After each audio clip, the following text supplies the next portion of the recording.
Et on pousse donc ensemble les portes du Book Club ce vendredi, comme on pousse les portes du musée, et on va se retrouver face à l'une des œuvres les plus connues au monde. Même s'il faut jouer des coudes pour approcher ce tableau, il nous suffit aussi de fermer les yeux pour se l'imaginer, tellement il nous est familier. Mais alors, quelle est sa valeur? La question peut se poser, et se pose d'autant plus quand on découvre une autre œuvre d'art, là où personne ne l'imaginait, que l'œuvre d'ailleurs est devenue un objet du quotidien. 2 romans nous emmènent ce midi dans les dessous de l'art, et on se laisse porter avec Pierre Croze. Bonjour. Bonjour Nicolas, bonjour à toutes et à tous. De notre partenaire babelio.com et avec les membres de la communauté du Book Club. Ce qui m'a attiré dans ce livre, c'est déjà sa couverture. J'ai tout de suite eu envie de l'ouvrir et il est devenu prioritaire par rapport à d'autres. On ne le lâche plus jusqu'au bout et je me ferai un plaisir de le relire. France Culture, le Book Club, Nicolas Herbeau. Les impressions de lecture de Caroline, Stéphanie et Marie-Claire qui nous ont donc écrit sur la page Instagram du Book Club Culture. Bonjour Marie Lebet. Bonjour. Vous publiez aux éditions Léo Schir votre 7e roman intitulé La valeur des rêves. Vous y racontez la folle histoire de mousse typique, le Stabile de Calder, qui est donc un chef-d'œuvre de ce sculpteur américain Alexander Calder. Qu'est-ce qui vous a intrigué, intéressé d'abord chez cet artiste ? Au début, rien, parce que j'ai vraiment... je l'ai pris... si, quand même, quand j'ai vu le cirque, j'ai beaucoup aimé toute cette poésie, tout ce mélange presque artisanal et en même temps très technique. Mais en fait, c'était un prétexte. Je l'ai aimé après, en travaillant dessus, et après, j'ai été éblouie par l'artiste. Mais au départ, il me fallait un artiste. J'ai pris un plasticien, mais ça pouvait être aussi bien un autre artiste, un écrivain, ou voilà. Est-ce que l'idée que c'est stabile, c'est comme ça qu'on nomme ces œuvres, pouvait être considérées comme des objets du quotidien? C'est ça aussi qui vous a titillé un peu, qui a ouvert les portes de votre imagination? Non, en fait, au départ, ça part d'une histoire vraie. J'ai un copain qui, effectivement, s'est retrouvé en panne d'essence dans le sud de la France, et en marchant, s'est retrouvé dans un club de vacances, et en allant à la réception, il tombe en arrêt devant un Stabile de Calder qui vaut des millions de dollars et qui était complètement abandonné, et sur lequel... et donc, je suis partie de ce fait divers, enfin de cette histoire, pour raconter toute l'histoire, le pédigré de ce Stabile, donc l'histoire de Calder, et à travers ça, l'histoire de la création, de l'argent dans l'art, et qu'est-ce qui fait que quelqu'un va acheter un paquet de tôle des millions d'euros ou de dollars, évidemment. Voilà. Alors, on va réfléchir sur cette question de la valeur des œuvres aussi, avec notre second invité, c'est Paul Saint-Brice. Bonjour. Bonjour Nicolas. Vous êtes, vous aussi, écrivain. Vous publiez votre premier roman aux éditions Philippe Rey. Il s'appelle L'allègement des vernis. Et on a, il faut bien le dire, un gros indice sur l'œuvre qui va être traitée dans votre roman et sur la question de sa restauration en couverture de votre livre, puisque l'on reconnaît très rapidement le sourire de la Joconde. Alors, je me suis demandé où est née l'idée de ce roman. Est-ce que c'est en train de vous frayer un chemin devant les centaines de touristes de cette salle du musée du Louvre devant la Joconde, où vous vous êtes dit il faut que j'invente quelque chose, une autre histoire à cette Mona Lisa, ou alors c'est ailleurs? Alors en tout cas, elle est née de mon rapport aux images, parce que moi je suis directeur artistique, c'est mon métier, je crée et réalise des images, et d'une certaine manière je contribue à la boulimie visuelle de notre époque, et je me pose souvent la question de notre capacité à créer des images qui vont nous survivre comme les grands chefs-d'œuvre de la Renaissance. Puis je m'intéresse à la peinture de la Renaissance, et je me suis intéressé au métier de la restauration, et je me suis rendu compte assez vite qu'il avait ce site particulier qui confronte sur l'espace limité d'une œuvre un restaurateur et un artiste pendant une durée assez longue, et que là il y avait un bon prétexte pour raconter une histoire, et voilà. Et puis en plus la restauration elle porte en elle, au-delà des enjeux techniques qu'on peut imaginer, elle porte en elle des véritables questions philosophiques. Elle a d'ailleurs été théorisée par un historien de l'art qui était aussi philosophe. Et Cesare Brandi, et ces questions philosophiques, elles sont très importantes. C'est quel est notre rapport au temps? Est-ce qu'on accepte des traces du temps? Est-ce que dans une société qui adore le neuf, est-ce que les goûts, est-ce que c'est une bonne idée quand on touche à une œuvre, est-ce qu'on n'a pas la tentation de conformer les images du passé au goût du présent? Est-ce qu'on met pas un filtre d'aujourd'hui sur une œuvre qui a été faite il y a plusieurs siècles? Exactement. Et puis, la vraie question qui m'intéressait, c'est la question de la relation au changement, la question universelle de notre relation au changement. Et c'est pour ça que j'ai choisi la Joconde, parce que la Joconde, elle incarne ce qui est immuable. C'est une image qui a colonisé tout notre imaginaire, elle appartient à tout le monde. Et qu'est-ce qu'il adviendrait si on y touchait? Alors justement, dans votre roman, on suit Aurélien, personnage principal après la Joconde peut-être. Il est le directeur du département des peintures du Louvre et on lui demande de procéder à cette restauration, restaurer le plus célèbre tableau du musée grâce, je cite, à l'allègement des vernis. La peinture retrouvera son éclat originel, redonner ses vraies couleurs à la Joconde, réparer les outrages du temps, c'est créer un événement planétaire qui vous assurera la venue de millions de gens empressés d'admirer sa photogénie nouvelle. Racontez-nous dans quel contexte cette phrase est lâchée dans votre roman. Oui, alors cette phrase, donc effectivement, Aurélien est directeur du département des peintures, c'est un conservateur, un esthète nostalgique, quelqu'un qui est un peu en perte d'adhérence avec l'air du temps. Arrive au Louvre, puisque l'histoire se passe au Louvre, une nouvelle directrice qui s'appelle Daphné et qui représente un espèce d'idéal de la Startup Nation, qui est une femme extrêmement dynamique, redoutablement bienveillante et qui va convoquer une agence, un cabinet de conseil, et qui va faire différentes propositions pour que le musée retrouve davantage de rentabilité. Et une de ces propositions, c'est la restauration de la Joconde. Et il lâche ce mot que vous avez dit, qui est intéressant, de photogénie. Voilà. On comprend très bien où est-ce qu'ils veulent aller. Et le patron de l'agence poursuit: en restaurant la Joconde, vous êtes sûr de capter chaque année 11 à 12 millions de visiteurs avides de voir et revoir le chef-d'œuvre. Ça questionne évidemment. Et c'est ce que vous disiez, le rapport à l'art, le rapport au musée aussi. Est-ce qu'un musée doit être quelque chose de rentable? Est-ce qu'on doit justement, comme on compte les clics ou les pages vues sur Internet, présenter le bilan d'un musée sur le nombre de visiteurs qui entrent, qui franchissent la porte? Et ça questionne même la vocation des œuvres, parce que toutes ces œuvres, elles ont d'abord été conçues dans l'intimité des ateliers. En général, elles étaient destinées à des églises où on pouvait difficilement les voir, où elles étaient éclairées par des bougies vacillantes, ou aux chambres de leurs commanditaires. Et donc, est-ce qu'il n'y a pas une incongruité à montrer ces œuvres voilà. Dans cette situation-là, évidemment.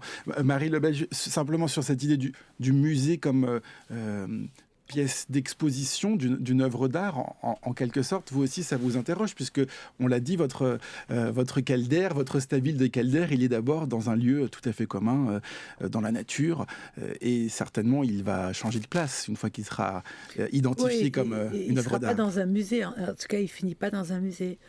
Oui, je sais pas. En même temps, moi, je trouve ça quand même formidable. Il y a la queue devant tous les musées. Et avant, les musées marchaient pas et on se plaignait. Maintenant, ils marchent, on se plaint. En fait, où est je trouve que c'est plutôt bien, moi, ce qui se passe et toute cette relecture de tout ça. Et ces queues devant les musées, je trouve ça bien. Alors Mona Lisa, elle est donc en couverture de votre livre, Paul Saint-Brice, et c'est ce qui a évidemment marqué aussi Stéphanie, notre lectrice. Ce qui m'a attiré dans ce livre, c'est déjà sa couverture. Un titre très élégant et mystérieux, l'allègement des vernis, et un gros plan sur le visage de la Joconde que l'on voit avec un teint frais, rose, des cheveux roux, un fond de ciel bleu. Honnêtement, elle est beaucoup plus belle que celle qu'on peut voir au Louvre, qui est toute verte et jaune. L'allègement des vernis, c'est un livre drôle. L'auteur y égratine les travers de notre société, des communicants, des conseillers, des consultants.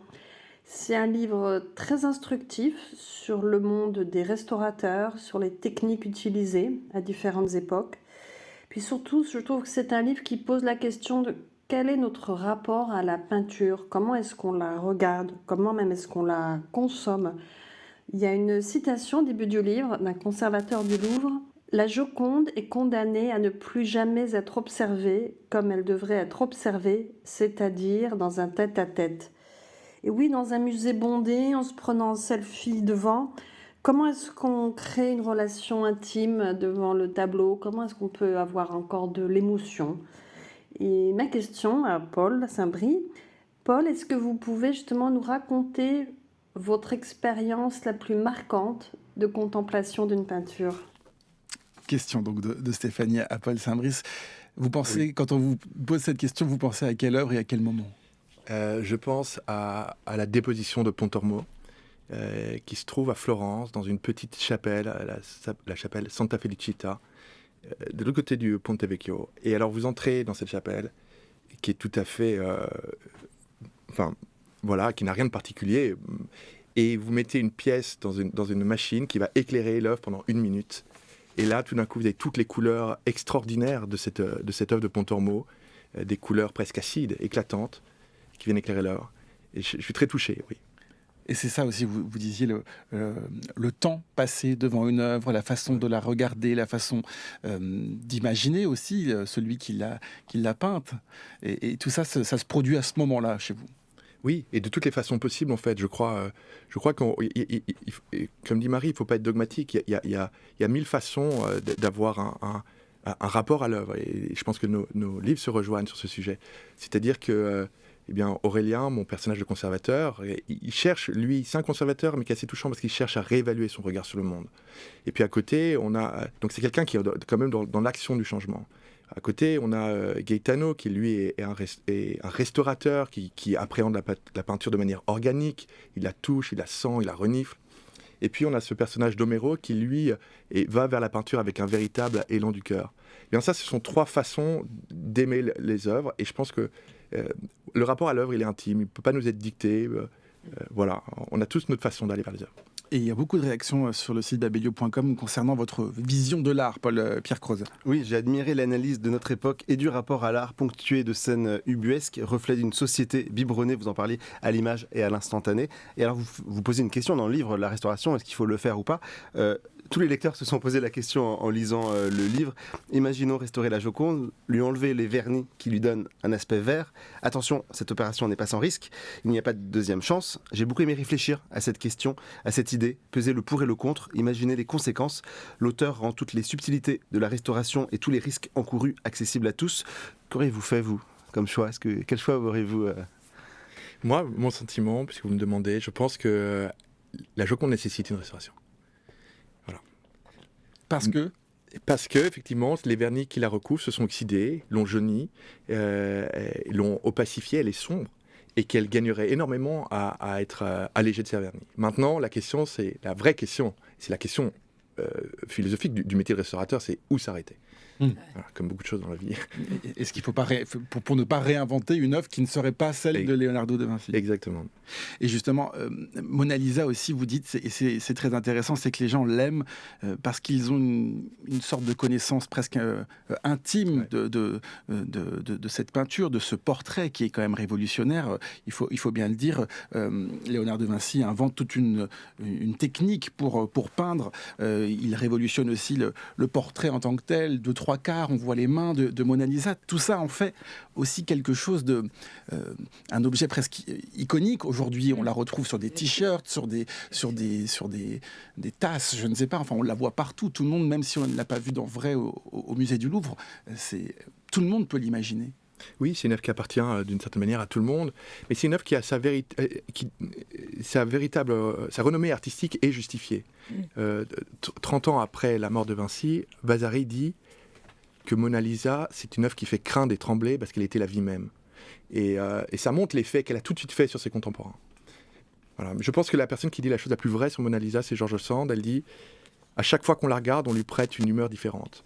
C'est peut-être ça aussi qui explique son mystère. Avec son sourire, bien sûr, son regard aussi très, très fort qui nous marque. Et ce qui m'a beaucoup amusé aussi, en confrontant, si on peut dire, vos deux romans, c'est qu'on trouve aussi, Marie Lebet, une Joconde dans votre livre, une Joconde américaine. C'est donc le surnom donné à Louisa. Et là, je vous cite, « La preuve vivante que l'on peut rester belle jusqu'à son crépuscule ».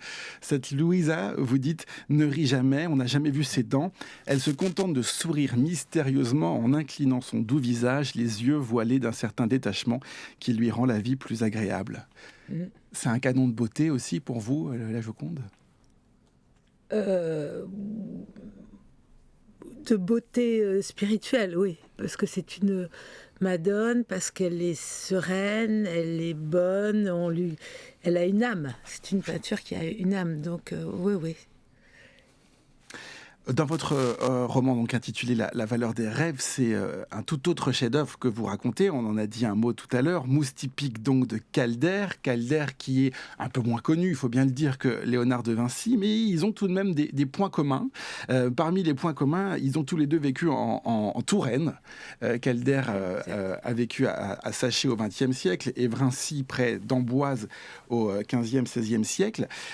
Calder qui était lui aussi ingénieur de formation, comme l'est d'ailleurs Léonard de Vinci. On se souvient bien sûr, au-delà de la Joconde, de ces fameuses machines qu'on d'ailleurs on peut voir en Touraine au Clos Lucé. C'est là où il y a des choses qui évidemment nous parlent et à vous Paul Saint-Brice et à vous Marie Lebet. Qu'est-ce qui fait que ce lieu peut-être les rapproche, en tout cas ces deux artistes, ces deux créateurs et inventeurs aussi? Rien. Ouais. Je crois que c'est un pur hasard. Non, rien. Il y a un rapport à la France, quand même. Ah, bien sûr, mais... Ah oui, tous les deux sont deux étrangers qui se sont installés dans une campagne très très belle pour travailler à l'abri des rumeurs de la ville. C'est tout, mais c'est deux étrangers en France, oui, effectivement. Paul Saint-Brice, sur le Clos Lucé qui appartient à votre famille, on peut le dire, c'est pas un secret. C'est donc la dernière demeure de Léonard de Vinci. C'est comme ça que vous, plus jeune, vous entrez dans ce monde de Vinci ou... Oui, tout à fait, bien sûr. Moi, Léonard, je l'ai connu d'abord, comme vous le disiez justement, en tant qu'inventeur, en tant qu'ingénieur. J'ai mis beaucoup de temps à comprendre, à faire le lien avec le Léonard peintre. Je me suis souvent posé la question de savoir combien il y avait de Léonard, tant il savait faire de choses différentes. Oui, voilà, c'est comme ça que j'ai rencontré Léonard de Vinci. Alors donc il y a ces deux artistes qui se répondent dans vos livres, et puis il y a donc les personnages principaux. On a parlé d'Aurélien, le directeur des peintures du musée du Louvre, et chez vous, Marie Lebet, c'est Simon Bray, le commissaire-priseur, qui donc va trouver par hasard dans ce club de vacances ce stabile Mousse typique. Il faut bien le dire, c'est cocasse, ce stabile qui a une valeur inestimable, sert de corde à linge aux vacanciers. C'est aussi l'idée commune dans vos deux œuvres, cet amour du beau, cet amour de ce que les grands artistes ont pu faire aussi durant leur vie. Oui, c'est sûr, l'amour du beau, oui, mais je comprends pas ce que vous vouliez me dire. Ce que je veux vous dire, c'est que on suit en fait Simon Bray dans son aventure et on se retrouve quasiment nous aussi devant cet objet, cette œuvre d'art qui sert, de sèche-linge, enfin d'étendoir à linge. Et à un moment donné, on se dit, c'en est pas un, c'est une œuvre d'art. Oui. Et qu'est-ce qui différencie un sèche-linge d'une œuvre d'art ? C'est que effectivement. Dans ce contexte-là, on ne la voit plus, quoi. Et donc, il va engager quelqu'un pour retrouver le pédigré de cette œuvre d'art, savoir comment elle a atterri dans ce club de vacances, parce que sinon, il n'arrivera pas à le mettre en chair et à le vendre. C'est là où commence presque le polar dans votre roman, puisque Lucide Clichy, c'est cette jeune fille qui est maligne, débrouillarde, mais qui n'y connaît rien à l'art contemporain et qui va donc essayer de savoir à qui appartient en fait ce stabile, c'est ça, hein ? Oui, c'est ça. Donc elle est engagée pour une mission, retrouver les propriétaires, l'histoire de ce stabile. Et elle va le retrouver. Mais donc, en fait, petit à petit, dans le bouquin, le stabile devient presque un être humain et le personnage principal. L'œuvre s'incarne. Il passe de porte-serviette à œuvre d'art. Et à travers ça, c'est aussi un prétexte pour raconter qui était Calder, qui est un génial artiste.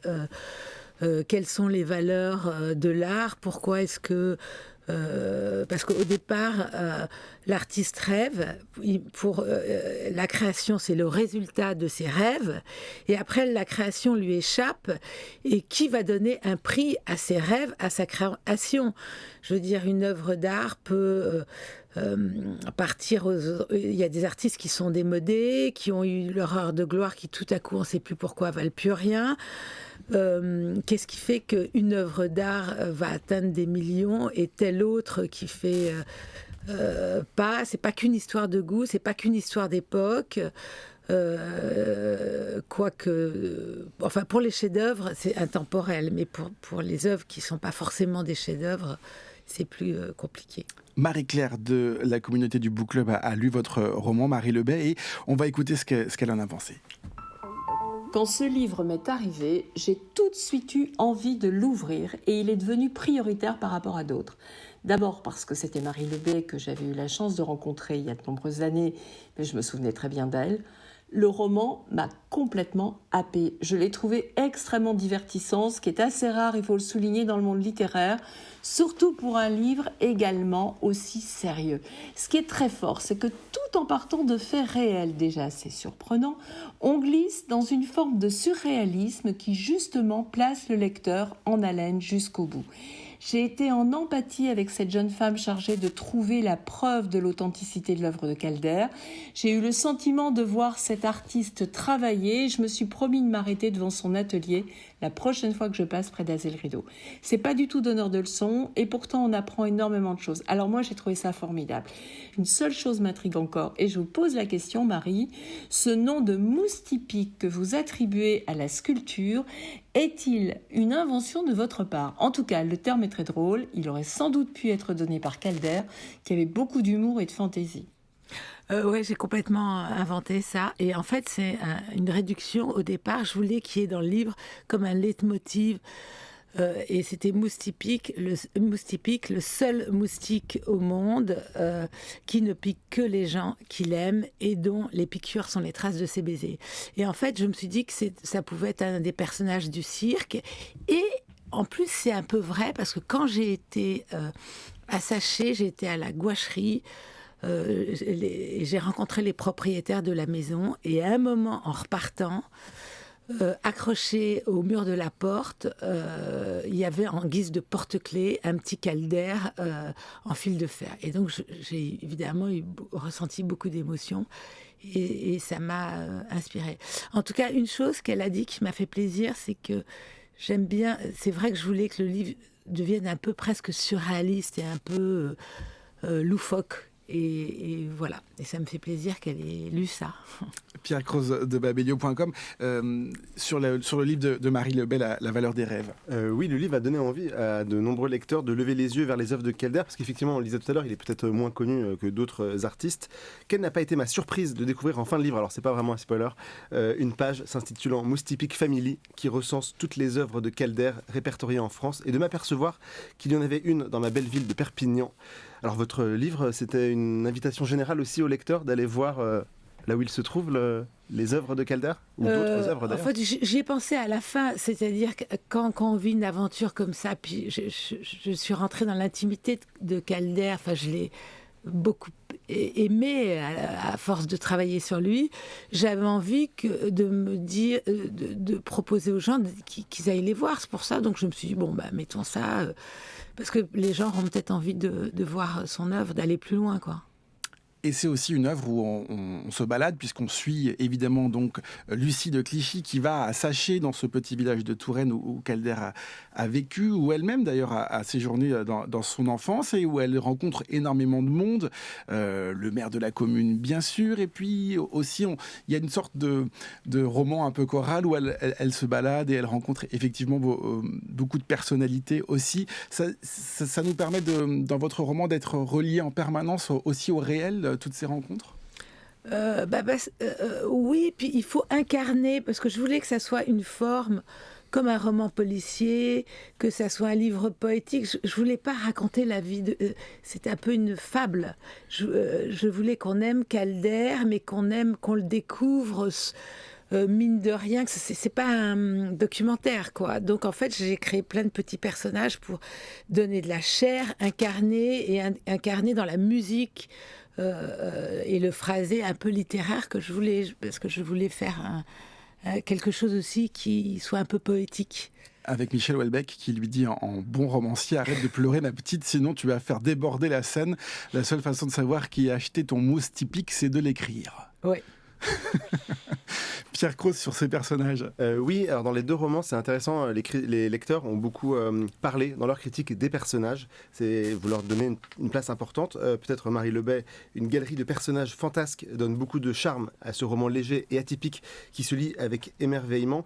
Et pour vous, Paul Saint-Brice, au travers d'une galerie de personnages passionnants, la vie d'un musée, de ses œuvres, des artistes, de ses employés, nous est contée dans un scénario virevoltant avec un humour facétieux et réjouissant.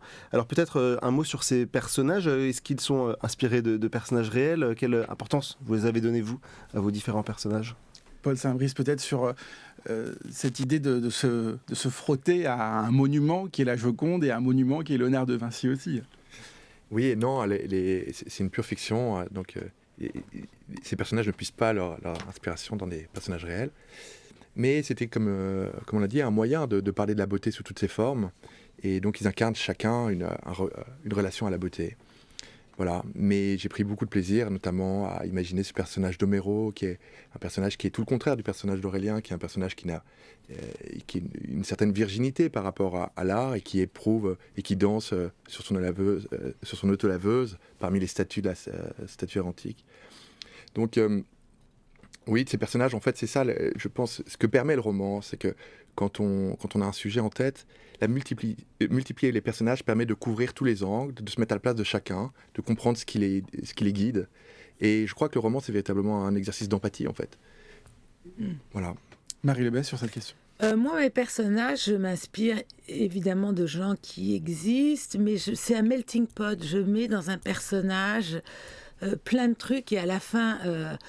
par exemple, pour le commissaire-priseur, j'ai un copain commissaire-priseur, c'était lui évidemment, mais c'était aussi Paul Morand, Maurice Reims, puis après, un personnage prend son autonomie. Tous les autres, Lucie de Clichy, c'était évidemment moi, en plus jeune, plus belle, plus intelligente. Les autres petits personnages. Puis alors, ce qui me plaît dans mes personnages, j'aime bien qu'on les voit tout de suite, qu'ils ont. Et puis j'aime bien qu'ils aient leur quart d'heure de poésie où ils dérapent un petit peu et qui ressemblent à personne d'autre, quoi. Alors, on l'a dit, évidemment, Paul Saint-Brice, vous vous frottez à ce monument qui est la Joconde avec une sorte de parallèle, j'ai envie de dire. Aurélien, votre personnage principal, doit lui aussi agir sur cette œuvre et évidemment, il est poussé par sa direction à la restauration. Il n'a pas du tout envie de le faire puisqu'on ne l'a pas dit, mais en fait, c'est un projet qui revient de manière très régulière dans sa carrière au musée du Louvre. Et jusqu'ici, il a toujours réussi à se faufiler et à ne pas aller jusqu'au terme de ce projet-là. Oui, c'est ça. C'est quelqu'un qui a énormément de qualités. Notamment, il sait extrêmement bien parler des œuvres, il sait communiquer son enthousiasme sur les œuvres. Mais ce qui lui manque peut-être, c'est une vision. Et oui, pour lui, il voit avec effroi cette injonction à restaurer la Joconde, parce que c'est la question du changement. C'est la question, est-ce que c'est quelqu'un qui, fondamentalement, n'a pas envie de changer? D'ailleurs, il s'enlise aussi dans sa relation, dans son amoureuse, couple, dans sa relation amoureuse. Et voilà. Mais, encore une fois, il essaye. C'est ça qui est beau. Il essaye. Et il essaye de trouver, il se questionne sur l'époque.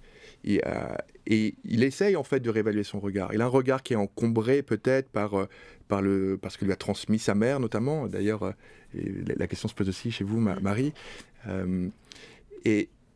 Mais il essaye de transcender ça avec ses moyens. Je pense qu'en fait, on n'est pas à armes égales devant la nostalgie. Voilà. Parfois, on a reçu de la nostalgie aussi en héritage, et il faut arriver à s'en défaire, ou en tout cas à l'apprivoiser pour accueillir la beauté du monde présent. Alors Aurélien, allez-y Marie, vous vouliez dire? Non, je partage complètement cet avis. La nostalgie est lourd fardeau qui est en même temps pour les écrivains, c'est quand même le nerf de la guerre, et en même temps, il faut pouvoir, c'est une bête qu'il faut dominer pour s'ouvrir et progresser dans son travail. Le directeur donc Aurélien, votre personnage principal, il est dans ce musée qu'il considère comme un refuge, comme quelque chose de très sacré presque. Hein. Et ce qui est très intéressant aussi, c'est que votre roman, c'est aussi un roman sur le musée du Louvre, sur l'institution que ça représente. Et d'où cette idée aussi d'en faire un audit, d'appliquer en fait les méthodes d'aujourd'hui, si on peut dire, à quelque chose qui a des siècles et des siècles d'histoire derrière lui. Oui, exactement. Ça pose plusieurs questions. Ça pose la question du New Public Management, qui est en fait cette croyance, en tout cas cette théorie qu'il faudrait diriger les institutions publiques comme des affaires privées, chercher la rentabilité, et on peut se poser la question, mais en même temps, on comprend très bien. Moi, je ne jette pas la pierre du tout au Louvre. Je comprends très bien qu'il faut aller chercher des nouveaux publics, ce qu'on appelle les non-publics. Et le moyen de faire venir des gens qui ne s'intéressent pas spontanément à l'art, eh bien, c'est d'aller chercher sur les réseaux sociaux, de faire des partenariats avec des marques de mode, avec des stars du R&B. C'est un moyen aussi pour intéresser les gens. Peut-être que c'est des gens qui ensuite vont s'intéresser à la peinture et vont apprendre à aimer la peinture. Mais pour lui, c'est une révolution terrible. Ça pose aussi la question de la médiation, ce qu'on appelle la médiation culturelle, c'est-à-dire comment est-ce qu'on fait venir, évidemment, dans les musées, des publics qui n'y sont pas habitués, qui n'y ont pas été emmenés par leurs parents, qui n'osent pas parfois passer les portes des musées et se confronter à ce qu'est une œuvre d'art. Oui, je dirais même que ça pose, en fait, ça pose même une opposition qui est en fait un peu ce que dit Anne Gombrich. En fait, et ce que dit Léonard, c'est-à-dire plus on connaît, plus on aime. En fait, pour aimer l'art, il faudrait connaître l'art. Il faut aborder l'art avec ses connaissances, et une autre vision qui est beaucoup plus sur l'expérience, qu'on peut être touché par l'art de manière complètement intuitive, sans rien connaître. Tout d'un coup, on peut voir une peinture et sentir qu'elle nous parle. Pourquoi ? Voilà.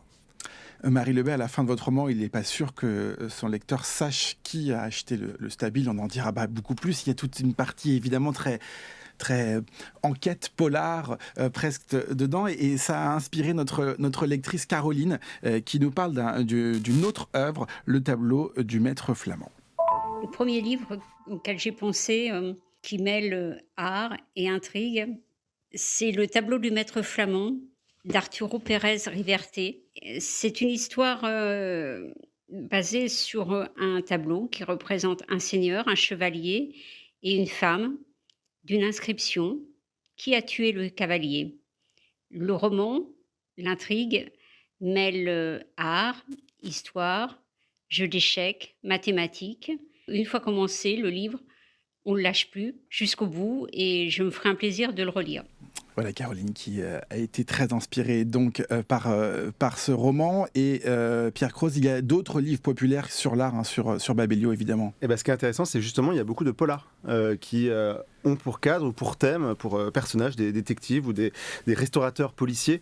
Donc par exemple, on peut citer Nymphe et un noir de Michel Bussy, qui situe son intrigue à Giverny, ou encore justement, il est dans les livres les plus populaires sur Babelio, le tableau du maître flamand d'Arturo Pérez Reverte. Il est question donc de restauration d'œuvres d'art. Je vous le conseille si vous ne l'avez pas lu, il est génial. J'ajoute ma voix à celle de votre lectrice. Allez-y. Et donc voilà, il y a énormément de polars. Et alors la restauration d'une œuvre d'art, c'est un enjeu presque digne des meilleurs romans policiers. Qu'est-ce que vous en pensez, Paul-Maurice ? Il y a une enquête à mener avant de restaurer ou pas ? Oui, bien sûr. Ça fait l'objet de tout un tas d'expertises, de débats scientifiques, bien sûr. Oui.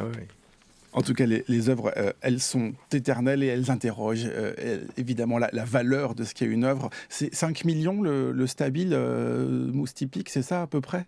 C'était un peu plus. Un peu plus. Est-ce qu'on sait le prix de la valeur de les la mousses typiques n'existent pas. Je sais bien, j'ai bien compris. Mais il y en a eu un quand même qui a été vendu un peu plus cher. Un peu plus cher. Et la valeur de la Joconde, ça, c'est inestimable. On oublie évidemment. Merci à tous les deux d'être venus nous parler de vos romans. Marie Lebey, votre 7e roman, La valeur des rêves, aux éditions Léo Schir, et votre premier roman, Paul Saint-Brice, L'allègement des vernis, chez Philippe Ray. Merci à tous les deux. Merci à Pierre Croze de m'avoir accompagné en ce vendredi.